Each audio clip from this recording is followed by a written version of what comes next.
The goal today is to see if this Allen sharpener will sharpen a Grizzly single bevel right out of the package.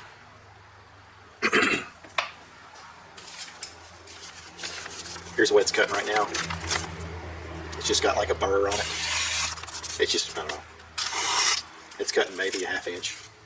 It's somewhat sharp, but I'm going to see what the Allen can do with it and see if it's acceptable sharp.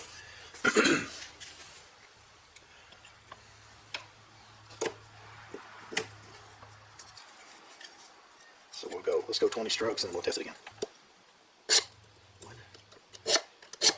You can feel it dragging, it's got resistance, it's straightening out that, smoothing out that blade edge.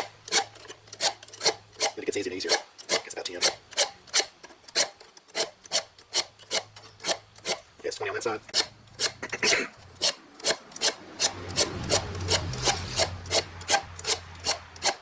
Okay, there's 20 on each side. You can see that edge. Yeah, you can see where it's got a little ribbon of steel on the very edge of that blade. A little shiny, so you know it's getting at the very edge. Sometimes the bevels are too narrow, too steep, and you're just going to be sharpening the shoulders of the bevel instead of the edge of the blade. Alright, so that's 20 strokes on each side. See where we're at. Oh yeah, that's already working. Now, I'm not putting hardly any pressure on, just kind of the weight of the broadhead. Oh yeah. Alright, let's do 20 more.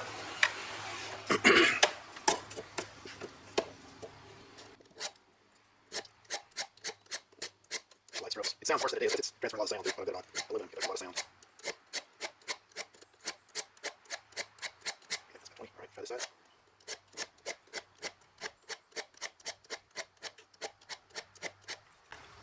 Of course, I'm just using the numbers to reflect how many times I've stroked it. It's you're going to stroke as many times as it takes to get it sharp. So, but this is just a relative comparison. Oh yeah, yeah, it's getting a lot sharper now. Oh yeah. So the reason I like this is because not only can you sharpen them here, but you can take this type of tool to the field with you. I actually have one about half this size that goes in my pocket, and you can sharpen them in the field. And you need to constantly, if you've got carbon steel blades, you need to be constantly monitoring them and sharpening them on a regular basis. And I don't mean like once a week. I mean like really every time you go hunting. At least your main arrows, the first 2 or 3 arrows, you need to sharpen them. Hit them with this 10, 15 times or whatever on each side, and that'll just dress them back up. Because carbon steel is easier to sharpen, but it also rusts, and your blade edge is going to degrade, especially in moist environments.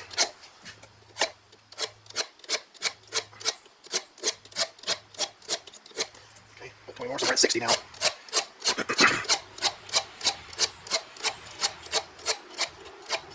And that's 60. Also on these, you want to maybe start at the back, make sure that you're getting the point, at least toward the point. The point doesn't have to be super sharp because you don't want it to curl when it hits bone, but it needs just to be reasonably sharp. Back 3/4 of the blade is what's going to hopefully still be sharp. After it goes through dirt, hide, hair, and muscle, before it gets into the bottom organs. Okay, sharpen this one forward.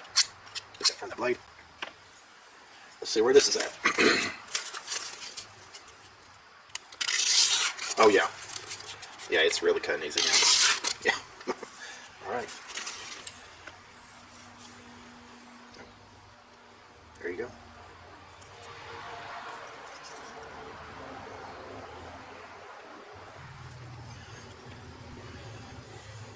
So these have that special tip on them. I don't remember the term for it.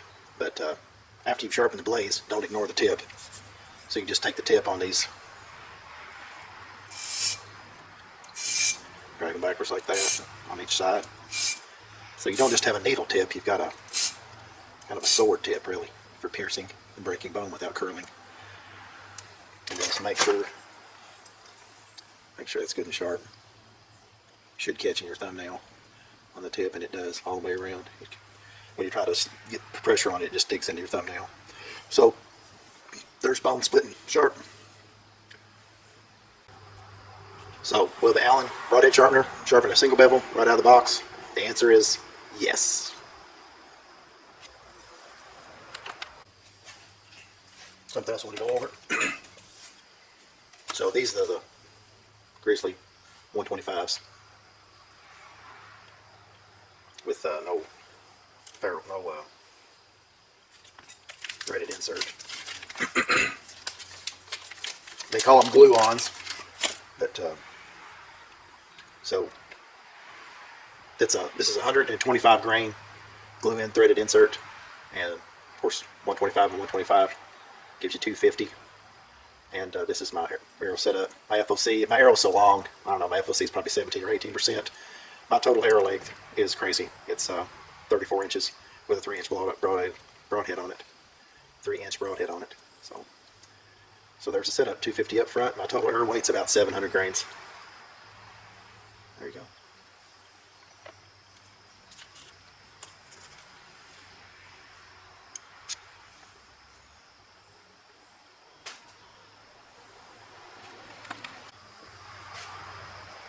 Something else, just how to check, make sure your broadhead's spinning true. Just stand it straight up on a fairly hard surface and just spin it like this. And just look right above the broadhead right here, this part of the shaft, and make sure that there's no wobble. And there's no wobble to this. If there is, it's very tiny. The beauty of the FOC heavy front end is that because the broadhead starts pulling the arrow versus the arrow pushing the broadhead, the physics behind it helps it shoot straighter. I'm old school. I don't like the carbon shafts. I'm still shooting aluminum. This is 2117, 34 1/4 inches long. Here's my fletching setup, shooting 4-inch fletch. I duct tape the front of them because when I practice, my arrows like to go through. I'm shooting such high momentum arrows that they punch through the straw bales and it rips the fletching off. So this is a high visibility chartreuse duct tape, and I put duct tape back here too. And I use a nocturnal lighted nock, and I've got the unit bushing in there for the S nock. There's different ones, G, S, I don't know all the other categories of size nocks, but the unit bushing that goes in the back of different size aluminum arrows, and maybe some carbons, is for the S nock and nocturnals, and they're really bright. And that's my setup. I got 2 chartreuse feathers and then 1 green, and that's really, for some reason, if that nock doesn't go off or this burnout or whatever, I still have high visibility fletching and that chartreuse duct tape. Now this right here, some people say, well, that'll impede penetration, and it will, but not after. I don't think, if you haven't killed it in the first 26 inches that this arrow going through something, you're probably not going to kill it, and it takes that much. I'd say it's at least that much before it gets back to that. Let's go to the tip of the arrow. Let's see here. The tip of the arrow, backed at 25 1/2 inches. It has to penetrate 25 1/2 inches before it hits the restrictive duct tape on there. There you go. Deer season starts tomorrow. It's going to be hot. I'll probably go fishing.